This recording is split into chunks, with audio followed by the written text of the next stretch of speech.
circus rat. I was looking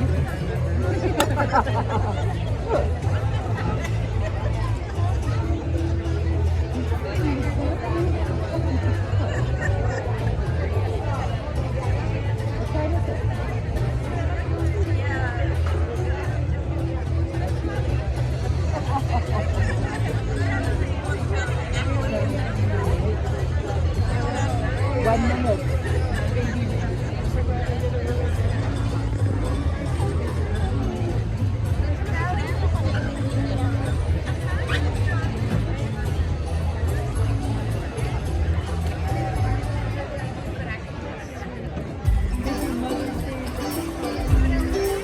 Hello everybody, how you guys doing today? I was okay, I didn't do better though. I said, how you guys doing today? That's what I like to hear. Now my name is Jojo, this is Adam and Fernando. Nobody likes them. And we work for a company called Conservation Ambassadors. We're actually based right here in California, but what it is we do at our center is we give a home to rescued wildlife. Either to animals that have been injured somehow and can't be set free back onto the wild. Those animals are sent to us at our center. Or other times we have a big problem, especially here in the United States, we have a problem with people trying to make pets out of wild animals. That never ever works. It's also against the law, and those animals are taken away and sent to our center as well. Then what we do is give these animals lots of love, lots of attention, and lots of food. And the animals that we can, we train to travel, going mostly to school groups, giving us a chance to share some amazing rescued wildlife up close and personal. Now, we've actually been partnering with SeaWorld for the last 29 years, and we've gotten to witness some of the amazing rescue work that they continue to do. In fact, since they first opened their gates, SeaWorld has rescued over 40,000 animals. Definitely deserves a round of applause. That is honestly incredible. So when SeaWorld asked us to come share some of our rescue wildlife with you, we were super excited to do so. And we brought some awesome animals for you guys to meet. But for this first guest, I am going to need some very brave volunteers.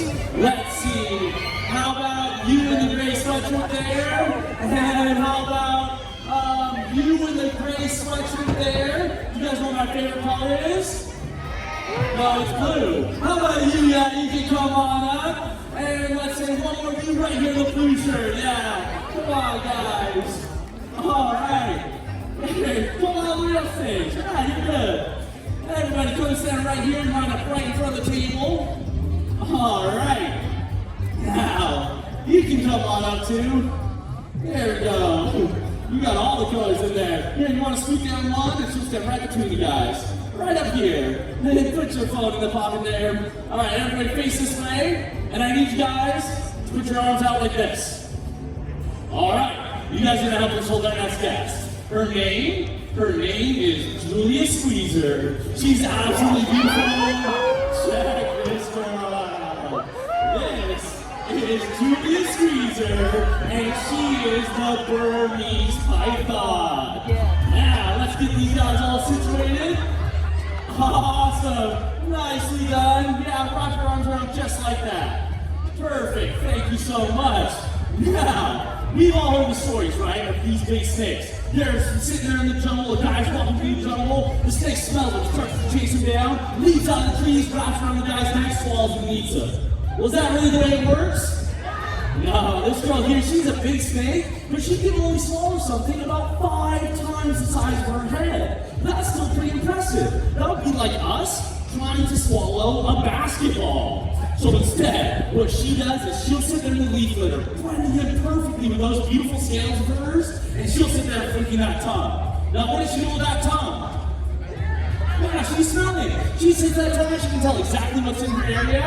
Now, let's say a prey animal walks out in front of her, she'll strike out, boom! She grabs on with over 80 very, very sharp backwards facing teeth. But she's not venomous. Do you know how you can tell she's not venomous? It's because I'm holding her. But no, this girl here, she's a constrictor. So what's your name here? Aviva. Do you know what section you're holding? The squeezing section of the snake. You guys want to see how it works? Yeah. All right. Well, kidding. No, you know what the squeezing section? She'll wrap that around her prey, and once that prey is dead, she'll start to swallow. Then it gets pushed down to my two in the middle here. They're holding the stomach. That big lump will sit in her stomach for about 4 or 5 days. Then it gets pushed all the way down to my buddy on the end. What's your name? Mario. You know what section you're holding? That's the dangerous end of the snake. Because that's where she goes to the bathroom. I think we're safe, because this girl here, she only eats about once a month, only goes to the bathroom about once a month as well. Pretty amazing. All right, let's give our volunteers a hand. They did a great job. Thank you guys so much. Now, all the way back to your seats there. Awesome. Now, we got Julia squeezing here, because she was actually owned by a teacher who used her as a classroom pet. But as she approached this size, the principal decided that she didn't have her in the school anymore and that they needed to find a new home for her. Yeah. So they called us and asked if we could take her name, and we were happy to do so. And I would like to say that her story doesn't happen a lot. When we get a call for a big snake like this, at least once a month at our center. Now people decide they can't take care of it anymore. So I think she's absolutely beautiful. That is Julia Squeezer. Let's say goodbye to the Burmese Fight Club.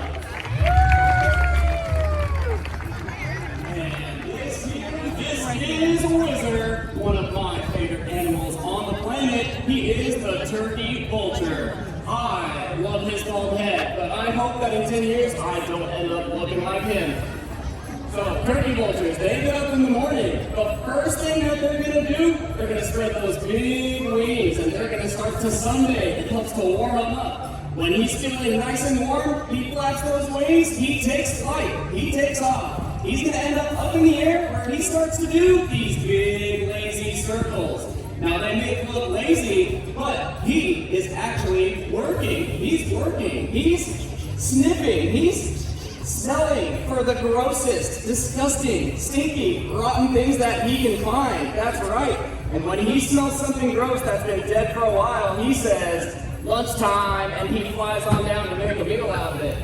That's because vultures eat dead things. Yeah. Now most people hear that and they may think, ew, but if we're being honest with ourselves, most of us eat dead things too. Nobody's chasing a cow down the road to chew on its leg, right?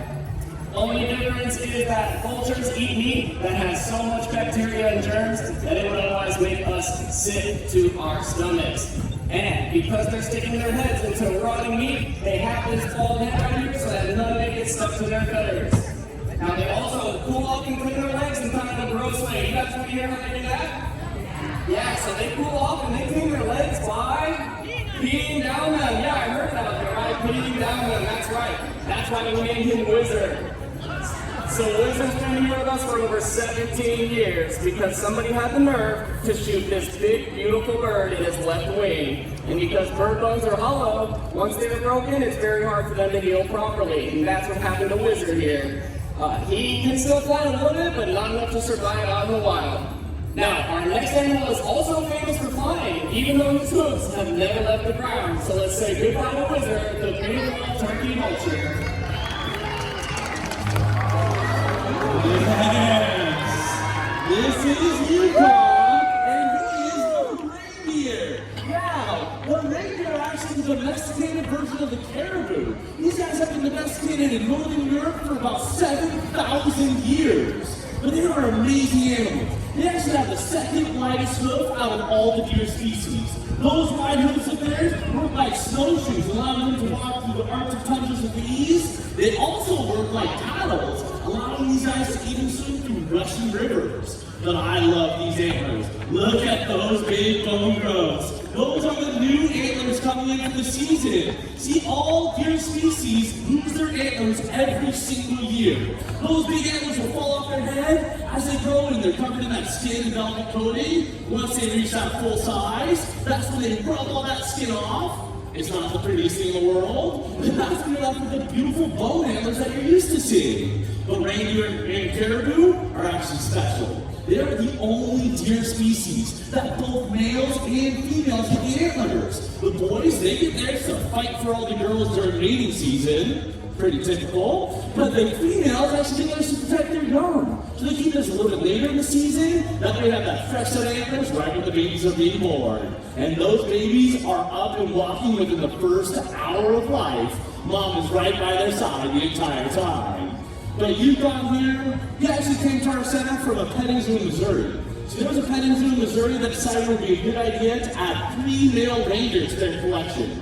Then they quickly realized reindeer do not make a good petting zoo animal. They're big, strong animals, and the males especially can be fairly dangerous during the mating season. So they told us and asked if we could give them a home, and the more that we learned about reindeer, the more fascinating they became. If you guys watch his stomach, you actually might see it pulsing in and out and in and out. That's because they have a 4-chambered stomach like cows do. So what he'll do is he'll swallow his food, he sloshes it around in his belly, he throws it back up into his mouth, he chews it again. It's like a gross version of bubblegum. And then he swallows it back down to the next chamber. And that allows him to digest almost any kind of vegetation, which is super helpful out there in the harsh tundras in the Arctic Circle.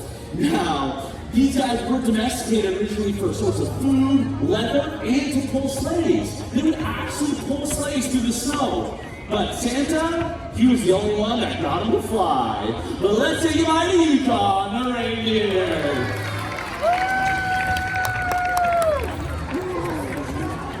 Now this is Nova. What is she? Who?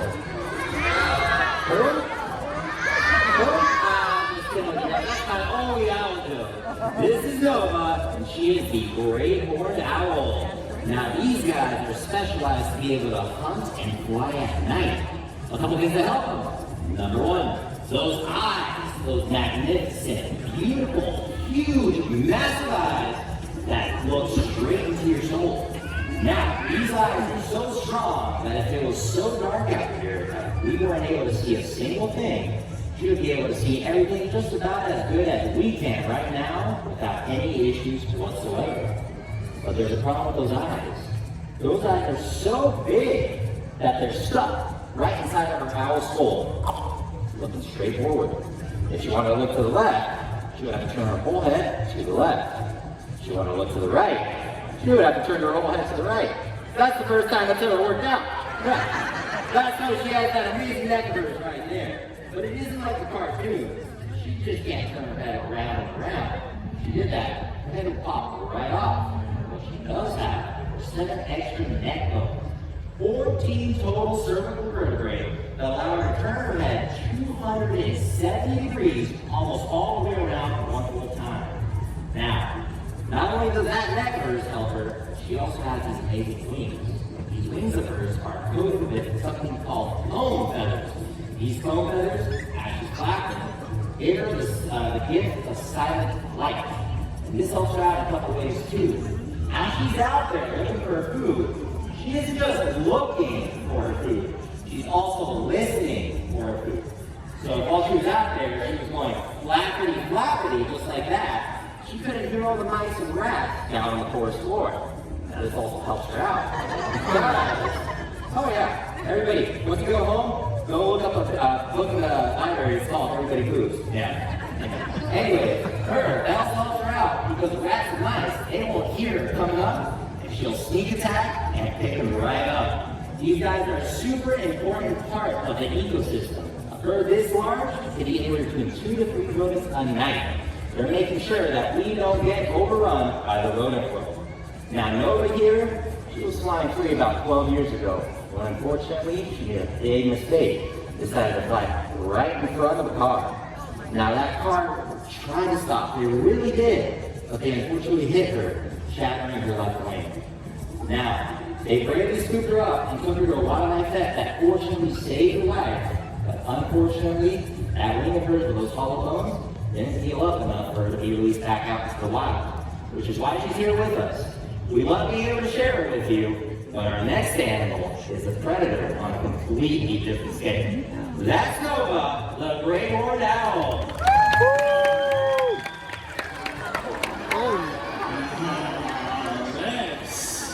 This is Spike, and he is the North American alligator. Now, the first question people always ask me is, JoJo, why doesn't he bite you? You guys know what the answer to that question is? No, Spike here, he only bites Dodger fans. Now, he's been years for the last 32 years now. See, Spike was actually found in a man's home in Los Angeles. Somebody decided to get an idea to take Spike and keep him in their bathtub. And he was taken away in Centaur Center, and he said that helped us do education programs ever since. Now, the alligators, they are perfectly set up for life in the swamps. Some things to help them. Number one is that nose. That nose is positioned right on top of their snout. That way they can stick just the tip of their nose out of the water, and he can breathe, and it works like a snorkel. Then, he's got these awesome spikes. Those spikes down his back are his protection from other alligators. Then, he's got this big, beautiful, long tail of his. That tail of his is the most well-muscled part of his body. He can put that tail along and swim faster than a bottlenose dolphin in the waterways. Now, alligators, though, they are an animal that gives me hope. These guys give me hope because we almost lost these guys. We almost lost the North American alligator because of that side skin. See, so many alligators we killed for that skin to make boots and belts and wallets and purses out of them. Now, we almost lost the largest reptile that we had here in the United States. But you guys know what happened? People got involved. They started protecting the alligators, they protected the alligators' habitats, and now these guys have made such a strong comeback. And there are over 2 million alligators in Florida alone. They are thriving in our southern swamps. But let's say you might have spied the North American alligator. No, you say, see you later? Alligator. That's how we do it. This is Pocket, the Virginia opossum. These were originally an East Coast animal, but they became widespread around the United States when the railroads were being built. Later on, they were used as a food source and brought state to state. Now, Pocket here ended up with us because a long time ago, a lady was driving her car down the road and she saw a ball of fur dart across the road. Now, she tried to slow down, she tried to stop, but she accidentally hit that ball of fur. So she got out of her car, she saw that she had hit an opossum. But she was smart. She had heard somewhere that opossums are marsupials. Now, marsupials are animals that have pouches on their bellies to carry their what in? No, their lunches to school. I'm just kidding. Yes, it's to carry their babies. So she bravely reached into that pouch and realized that there were 5 little baby opossums still inside, about the size of our thumbs. So she scooped them all up and took them to a rehab center where they would have the best chance to survive again out there back in the wild. And everything was going great for a while, except for with little Pocket here, who they came to realize shortly after was almost completely blind. So Pocket was unable to be released back in the wild with his siblings, but has a home here with us. And Pocket here, Pocket is 3 years old. Now that may seem young, but the lifespan of an opossum is only about 3 to 4 years. But get this, in 3 to 4 years, a mama opossum can give birth to 50 babies. 50 babies, right? If I had 50 children, I'd only want to live about 3 years too. Now, Pocket is an amazing animal and North America's only marsupial. We love Pocket, but let's get ready to meet our next animal who may be one of the most iconic in all of North America. Check her out.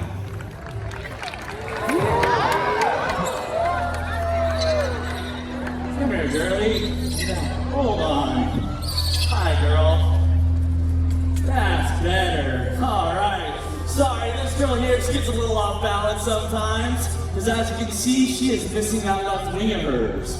See, Spirit was actually on one of her very, very first flights out of Sitka, Alaska, when she tried to steal a fish from a fisherman.